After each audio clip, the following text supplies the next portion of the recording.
This is the ultimate guide on how to build cheap gaming PCs. If you're the type of person that likes saving money and are willing to take it one step further, this video can save you an extreme amount of money. I've built maybe 300 computers in my life, and these methods have saved me roughly $75,000. Most YouTube videos that showcase this skill only show one facet of what it takes to do this. And the reason I'm showing you everything today is because I don't really upload anymore. So rather than sitting on this information, I'm gonna make this something that you all can access whenever you want to. So let's get started. Finding good prices on parts requires a few things: looking in the right places, knowledge on part value, and a little bit of luck. Before I show you how to do it, you need to understand the first two things. As far as looking in the right places goes, the place that I look for parts are Facebook Marketplace, OfferUp, Craigslist, Facebook groups, eBay, Mercari, r/hardware swap, and r/build a PC sales, surplus stores, Micro Center, and lastly, B-stock sales from known retailers. I know I just threw a lot at you. It's okay. These resources will be explained later in the video. As far as how I determine a value of parts, I use a comparison method. For example, let's say I wanted to compare an RTX 3080 to an RTX 3060.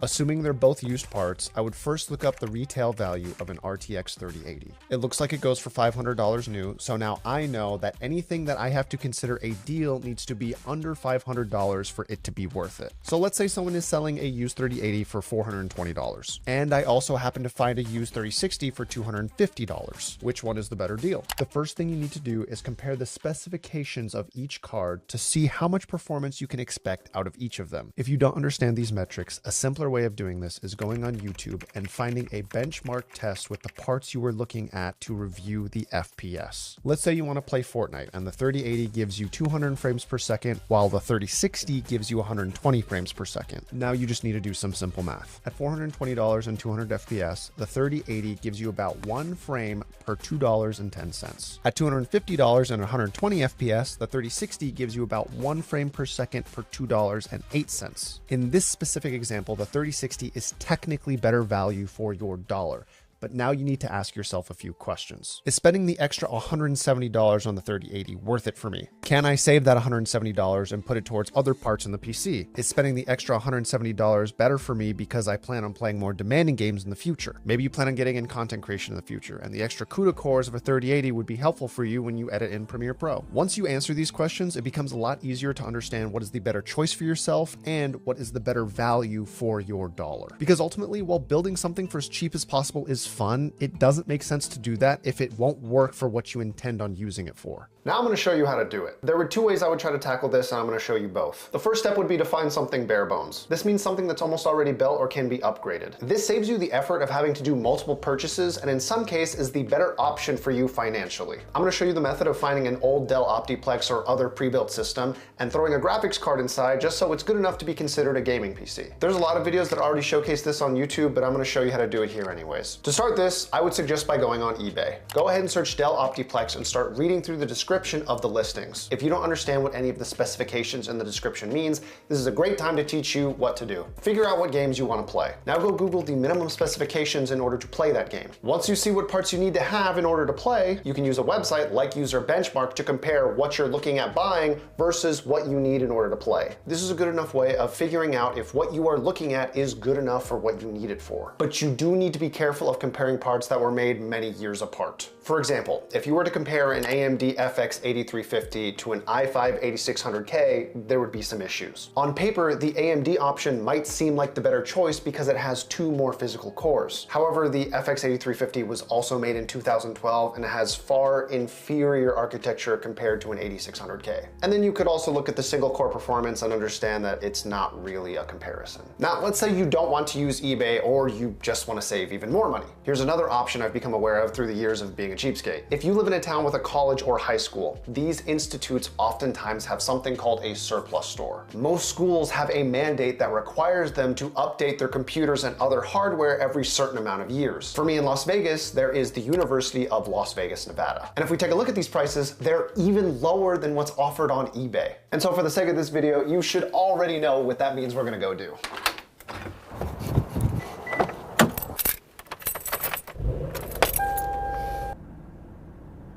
We are here. Let's go find out, see if they have anything good.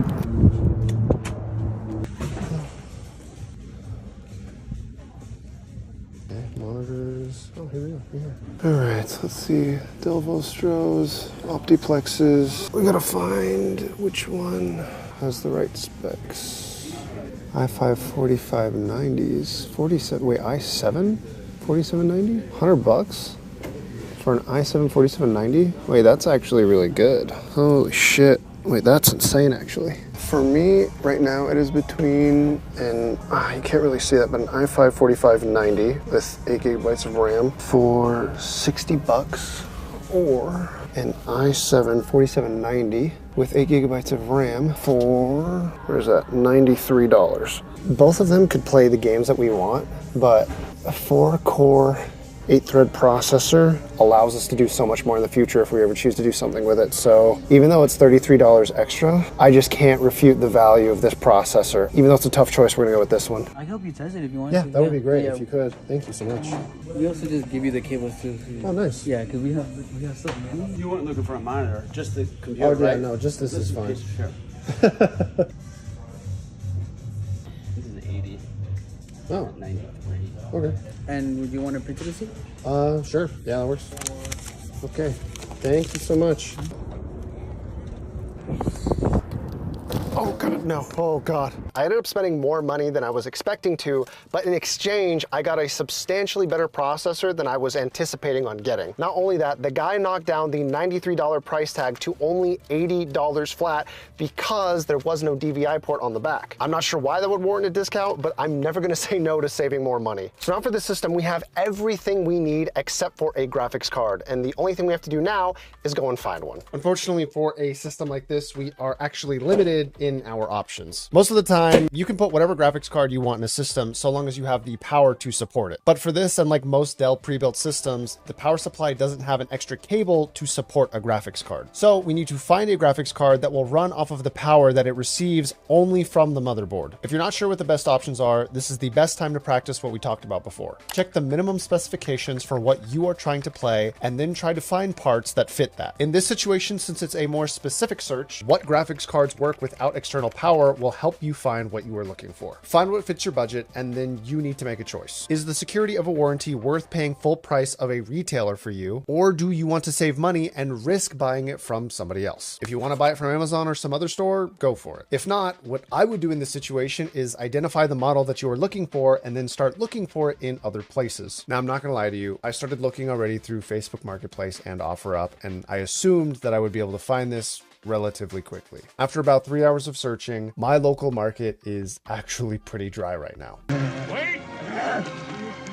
No water for him. I went through OfferUp extensively until I got to the point where I was actually looking outside of Las Vegas unintentionally because I'd scrolled that far down the page. Eventually, there was an absolute hero who finally responded to me on OfferUp. My boy Ernan was holding on to a Zotac 1650, which doesn't require an external power source, and he is willing to meet up and sell it for only $100. So it is 10:30, and the guy just reconfirmed that he's still down to meet us at 11 for the graphics card. That's good, and while we're on our way to do that, let's talk about negotiating. For example, in this video, I was willing to take the price of what was originally $120 listed and then offer $100 plus pickup. That is not a bad deal. However, I believe that if I wasn't in a little bit of a rush to get this video done, I could have got it for substantially cheaper. When it comes to negotiating, you always want to be willing to walk away from the deal. If you are not willing to walk away from something that you want or something that you need in order to finish your PC build, you are never going to get an amazing price. What I mean by that is there are people who have had listings up in my area for, let's say, a few months. If I send out an offer and they say, no, that's too low, and I don't respond and I just let it sit, a lot of the times those end up being some of the best prices that I end up getting on parts, because things that are lying around like a graphics card collecting dust, people realize that there is a market for it, but it's not something that people are just like exploding out with responses trying to get it every single day. The reality is, when it comes to older hardware, there is a demand for it, but it isn't great. So you shouldn't be willing to just pay whatever is listed as the seller's price, or even what's even a little bit lower than that, because a counter offer doesn't necessarily mean that that's the lowest price that that person is willing to sell it for. So long story short, don't get too attached to something that you think you need, even if it fits your build perfectly. Be willing to walk away, or you will pay more than you want to.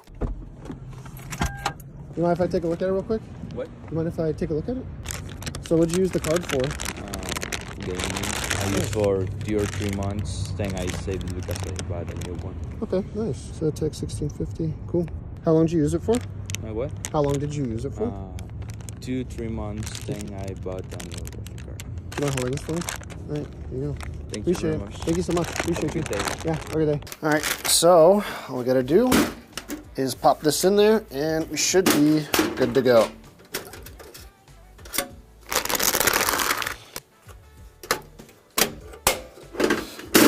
Build so simple, you could do it with one arm and in 45 seconds. Okay, so Windows is finally done installing as well as some games, and we are about to test it. Don't ask me why I'm using a 55-inch curved monitor. It's what we have lying around in this house. Why the fuck you lying? Why you always lying? We're just gonna play a few games. Valorant, Palworld, Helldivers. All right, so I'm dead, but with some pretty active gameplay for Valorant at high settings, 1080p, getting 120 frames. I mean, that's definitely playable. For an esport, I mean, look, 180 bucks, you're not happy with this, should have spent more money. Okay, so loaded up Helldivers. It's on the lowest settings at 1080p, and for some reason Fraps and Steam doesn't want to show me the exact frames per second right now. But if I had to guess, I mean, this is, without even actually having any gameplay, maybe 30 FPS. It's bad. If you were desperate to play this game, you could do it, right? Like, it's doable if you were really, really desperate, but maybe at a lower resolution than 1080p. Which honestly, actually, hold on. I mean, it's a $180 budget, right? Like, wait, this is kind of wait, hold up. Wait, this is kind of playable. Okay, maybe I spoke too soon. You know, at $180, maybe my expectations were higher than they were supposed to be. At 720p on the lowest settings, this is actually playable. So we're probably getting, at my best guess, 50 frames. I could do this on a $180 budget. 720p, 50 frames. For a game like Palworld, I mean, this is fine. Like, you really don't need anything higher than this to be able to play a game like this. I think it's, oh, no. Maybe this is like a Valorant League Overwatch type PC. Okay, so today we are going to be building a computer again by seeking out deals, except this time we're not going to be looking for a specific pre-built barebones model. Before we do that though, I'm going to go into the resources I mentioned earlier in the video of what I try to use in order to build something for myself secondhand. I'm going to explain the use cases of each different resources and which ones I personally prefer the most, so this is probably the best information out of the whole video. Number one for the resources I like to use are local deals. Facebook Marketplace, OfferUp, Craigslist, all of these are amazing tools. Facebook Marketplace is one of my favorite tools because it's real people using real names. I know a lot of times the fear with local deals is that you're going to get scammed, and when you have your face and your name out there, it is less likely that someone is going to slight you in that way. OfferUp is a great tool in the same way. You can hide your identity on there if you choose to, but from my experience, a lot of people on there have been good since there is the review system where if you do scam somebody,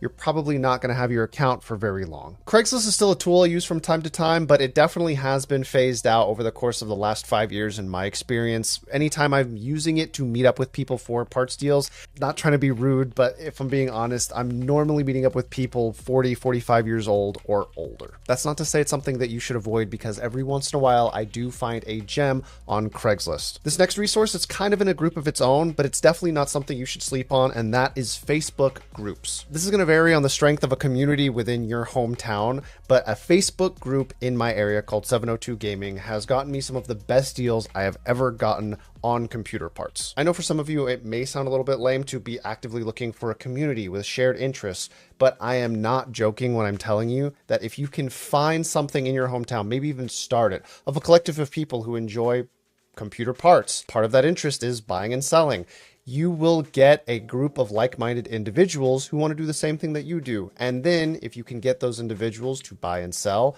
you might build rapport, and you might end up getting something down the line that helps you out in a great way, and you might be able to provide that same service to somebody else. The next group of resources is online secondhand deals, so websites like Mercari and eBay. I won't lie, I have bought some things off of Mercari, but I am very turned off from using the platform because after all the fees and the shipping, the secondhand deal becomes a lot less of a deal. That's not to say I haven't bought some things off the platform. My personal opinion of it though, Mercari is a little bit dog shit. Now, as far as eBay goes, it's not bad. I'm not going to say it's good and the preferred method, but depending on what you were looking for and the time that you're looking for it, eBay can be a very valuable resource to buying something used, so long as you already know what you're looking for. The beauty of the other online marketplaces that are more catered towards local deals is if you know what you're doing, you can look for things that are actually not necessarily what you had in mind, but still fit the use case for what you're going for. eBay is very much a resource you use when you already know exactly what you were looking for and then trying to get that for a good deal. In my personal opinion, it's just less fun. It's still a good thing to use. This next resource requires a little bit more knowledge to understand how to use it, and that is Reddit. Two subreddits I use in order to get deals are called r/hardware swap and r/build a PC sales. r/hardware swap is exactly what it sounds like. It's people who are posting on their hardware, whatever it may be, and are looking to either trade it for something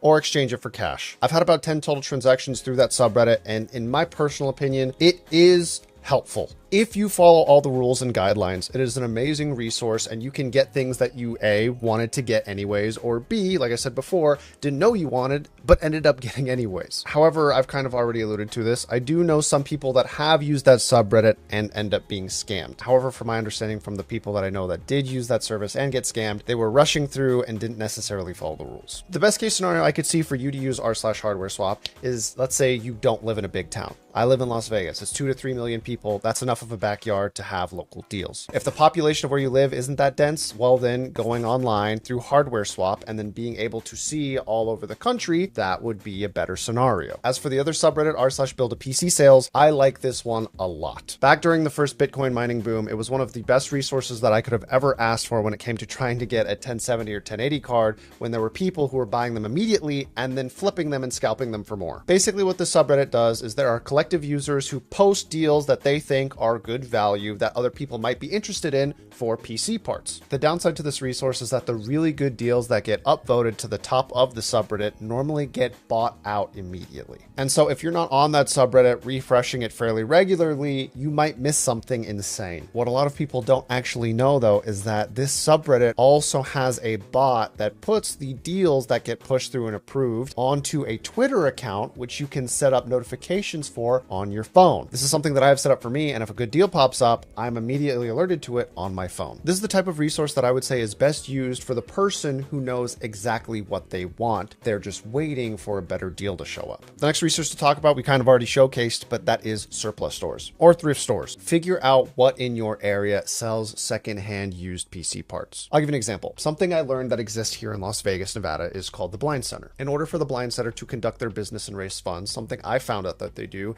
is accept secondhand electronic donations. PC parts, laptops, whatever, you name it. They then take those things and sell them through eBay. I found them one day while I was searching through something specific on eBay, and when the seller said in Las Vegas, Nevada, I asked if it was something that I could come check out in person. Every once in a while, that is a resource that I use whenever I try to find something locally in town and want to avoid a shipping fee. The next resource is probably something you've already heard of before, but that is Micro Center. This video is not sponsored by them, but I cannot help but state that every once in a while, when I do need something from a physical location, Micro Center prices do occasionally surprise me. One of my favorite deals that they have had for the longest time is a CPU and motherboard bundle. It is not uncommon for them to knock off $20, $30, even $40 off the price of whatever it is you're buying if you get a CPU and motherboard together. Check to see if you have one in your city, because if you do, get their newsletters when they come out. There is always some type of deal in there. The last resource is one of my absolute favorites, but it is incredibly difficult to utilize, and that is B-Stock sales. In case you don't know, there are retailers online that do accept returns from products from their customers in case of any damage or just a general return where the customer decided, I can't afford this. Those returns a lot of times get held onto in a warehouse, and then sometimes they get resold on the same website, except in a category called B-Stock. Back in the day when EVGA was still making graphics cards, they had an amazing sale every Wednesday called Midweek Madness. I check this every Wednesday because every once in a while you could find a power supply for $20, a graphics card for $60. Midweek Madness isn't really a thing anymore these days, sadly. But I will say this, check any of the online retailers that produce PC parts like Zotac, Gigabyte, whatever, around the time new products get released, and see if their stores will let go of some other old product for a substantially lower price than what they used to sell at. Now that you understand how all the resources work, I have just combed through OfferUp,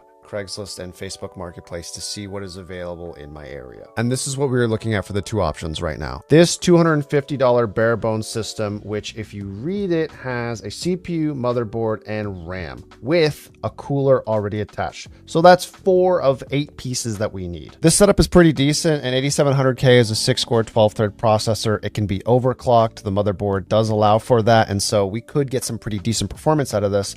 He wants it for $250.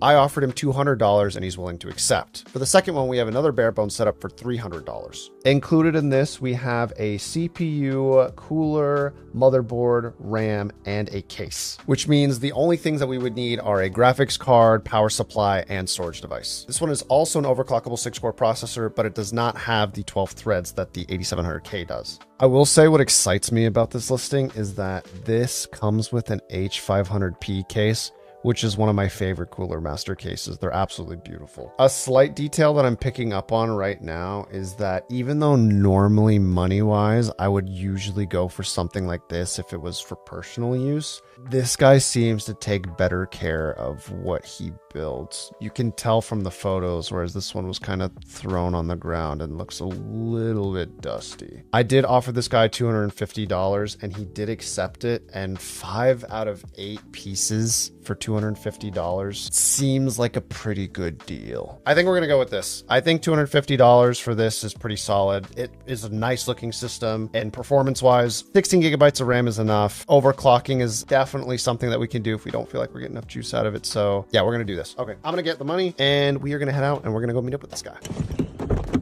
Hello, how's it going? Chris. Hey, I appreciate you taking the time. Yeah, there she is. Oh god, this is so big. Alrighty. Have a good one. Stay safe. Have a good night. Back home safe and sound. The only thing that we need to worry about now is the graphics card, SSD, and power supply, which we're actually going to take care of easily here from the comfort of my desk. I almost never get power supplies secondhand. And the reason for that is because if you put a bad power supply in a system, you risk damaging all of the other parts. Since we got a pretty good deal on those parts, I do not think it is a bad idea at all to spend a little extra money on a power supply brand new and ensure the safety of our parts. One of my favorite options for mid-level PCs when it comes to power is actually this Thermaltake Smart. It's a 500 watt, 80 plus white certified power supply. It's only $40, so it's definitely a budget option, but it is also a smart option because again, I do not want to risk a bad power supply in this setup. The next thing that we can get is actually a little bit of a cheap option, which is this Patriot Memory 240 gigabyte SSD. Now look, I know if you are using this tutorial for yourself, you're going to end up wanting to get something a little bit bigger. This is barely going to have enough space for Windows and a few games. That being said, it is only $23 if you have an Amazon Prime account. If you don't have one, I'm sure you can find one of your friends that'd be willing to buy it for you. It's good enough for what we're going to do, so we're going to use it right now. And now with those two things purchased, we have one final thing that we need to get this computer running, and that is a graphics card. And to show a little bit of variety, but also to practice what I preach, let me show you where we're getting it from. This is a receipt that I have from a Zotac B-Stock sale. I have my Gmail account subscribed to notifications from the Zotac store. They actually have a little bit of a reputation for selling their aftermarket GPUs for a little bit lower than the competitors. A few months back, they were getting rid of some B-Stock graphics cards, so I took a look at what they had in stock, and they had some really good prices. And what we are going to be using for this setup is actually an RTX 2060 that I was able to get for $120. It's not the most insane deal I've ever gotten on an RTX 2060, but I think that this kind of performance that we're going to get out of this for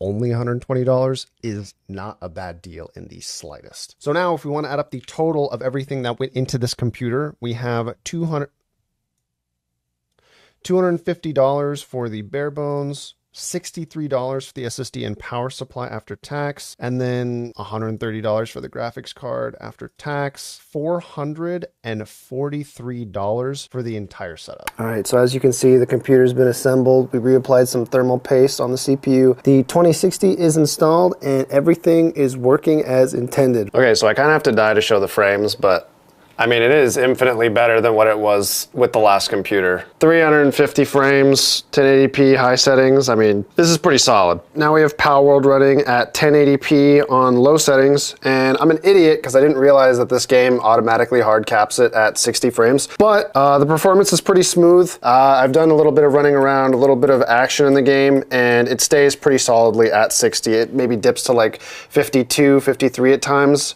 but the performance is really good. So last but not least, we're ending it with Helldivers, and this is the menu, right? But we're at 1080p, mixture of high to medium settings. It's incredibly tough to play and try to shoot this with one hand, but I mean, we're pretty solidly at 60 frames. I mean, even with there's a ton of action on screen, we dip sometimes to like 55. It is definitely playable. And yeah, that's pretty much it. That's my last 5 years on YouTube right there. That is an example on how you can build yourself a very cheap computer for better than anything else you're gonna get online from a retailer. I mean, I think I've always thought this, but the risk of buying secondhand not only makes it more fun, because it's like treasure hunting for me, but it also just saves you a ton of money. I hope that you guys got all the information needed from this video. I hope that if you watch it, it ends up being helpful to you, and that, you know, it's something that you guys will be able to use if you ever need it in the future. I don't ever see computers being something that we don't need. So have fun, go crazy, and if you end up learning how to sell them too, I hope you make some money, and hope you have a good day. And it's gonna sound a little sad, but if you never hear from me as far as the YouTube stuff goes going forward in the future, just know, you know, I really enjoyed my time, and I had fun, and I learned a lot. So hopefully you guys learned something too. And you know, if I do, I'll see you later.